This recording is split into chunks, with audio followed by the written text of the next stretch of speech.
भारताची आध्यात्मिक राजधानी आणि काशी विश्वनाथ व माता अन्नपूर्णेचा निवास असलेल्या काशीनगरीत अहिल्यानगरच्या देवव्रत महेश रेखे या 19 वर्षाच्या तेजस्वी तपस्वी मुलाने शुक्ल यजुर्वेदातील 2000च्या शुद्ध स्वरात उच्चारण करीत दंडक्रम ही वैदिक परंपरेतील अत्यंत अवघड समजली जाणारी कसोटी पार केली. 50 दिवसामध्ये त्यांनी या 2000 मंत्रांचे उच्चारण अतिशय शुद्धतेने केले. या पवित्र भारतभूमीत आजही वैदिक आपली ज्ञान परंपरा कायम ठेवण्यासाठी वैयक्तिक जीवनात करावे लागणारे अत्यंत कठोर व्रताचरण आनंदाने आत्मसात करून या वातावरणात शुद्ध ज्ञान प्रक्षेपित करणाऱ्या वैदिक ऋचांचे सुस्वर गायन करतात. म्हणूनच भारत ही देवभूमी असल्याचा विश्वास सगळ्या जगाला वाटतो. या कोवळ्या वयातील देवव्रतने गाठलेले हे शिखर 200 वर्षात कुणाला पादाक्रांत करता आले नव्हते. त्याने त्याचे देवव्रत नाव हे सार्थक केले. असा देवव्रत होणे ही अत्यंत कठीण परीक्षा आहे. पवित्र वेद हे प्रत्यक्ष ईश्वराचे निश्वास मानले जातात.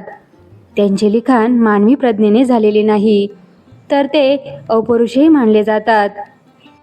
अत्यंत शुद्ध व्रताचरण करणाऱ्या वैदिक काळातील ऋषींना वेदमंत्रांचे प्रत्यक्ष दर्शन झाले आणि नंतर त्यांनी ते कंठस्थ केले.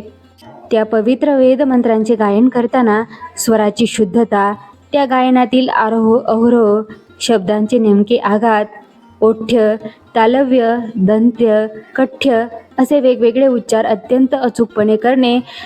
हे करताना यंत्रवत उच्चार न करता त्यात हृदयातील भक्तीचे माधुर्य ओतणे, उच्चारणातील माधुर्यासोबत लय, 2 शब्दांमध्ये येणारे विराम सांभाळत अखंड उच्चारण करणे, हे सारे दंडक्रम सिद्ध होण्यासाठी अनिवार्य असते.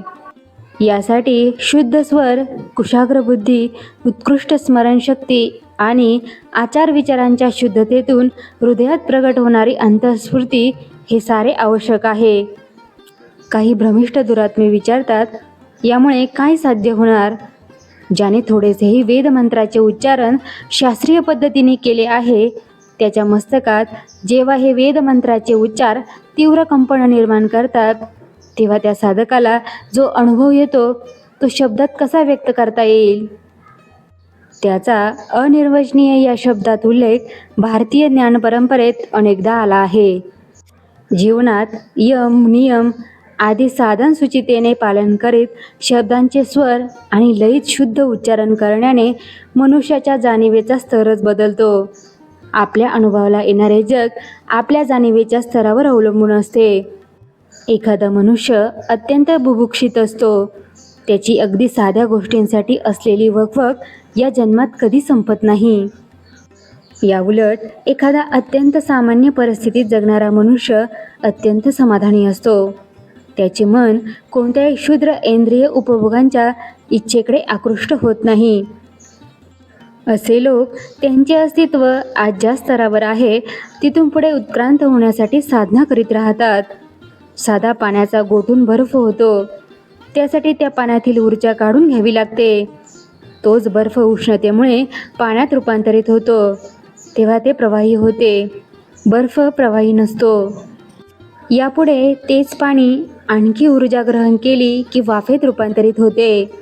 पाणी ज्या भांड्यात ठेवू तसा आकार धारण करते, पण वाफ आकाराचा त्याग करून निराकार होते.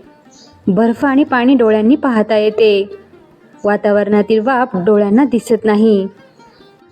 जसे साध्या जड वाटणाऱ्या पदार्थामध्ये हे अवस्थांतर केवळ ऊर्जा देऊन करता येते, तसेच वेदमंत्राच्या उच्चारणाने मानवी स्वभावाचा, वृत्तीचा, बौद्धिक क्षमतांचा आश्चर्यकारक क्रमविकास होतो. ईश्वर कृपेसाठी श्रद्धा आवश्यक आहे. कशावरच ज्यांची श्रद्धा नाही अशा लोकांबद्दल भगवान श्रीकृष्णाने गीतेत संशयात्मा विनश्यती असे सूत्र सांगितले आहे. देवव्रत होण्यासाठी असे आणि यापेक्षा अधिक असे बरेच काही आवश्यक असते. छोट्याशा टेकडीवर धापा टाकत कसेबसे पोहोचणाऱ्याला एव्हरेस्टची उंची कशी कळणार? देवव्रत त्याच्या असाधारण प्रज्ञेच्या बळावर वेदमूर्तीत देवव्रत झाला आहे.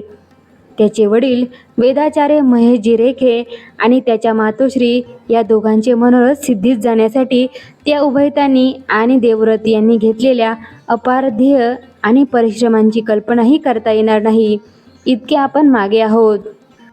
आपण वेदमूर्ती देवव्रत महेश रेखे आणि त्याचे आईवडील यांना फक्त कृतज्ञतेने प्रणाम करून पवित्र वेद वाङ्मयामधील आपली आस्था व्यक्त करू शकतो. अवघे 10 मोबाईल क्रमांकही पाठ नसण्याइतकी बौद्धिक घसरण झालेल्या तरुण पिढीने देवव्रतकडून शिकण्यासारखे खूप काही आहे.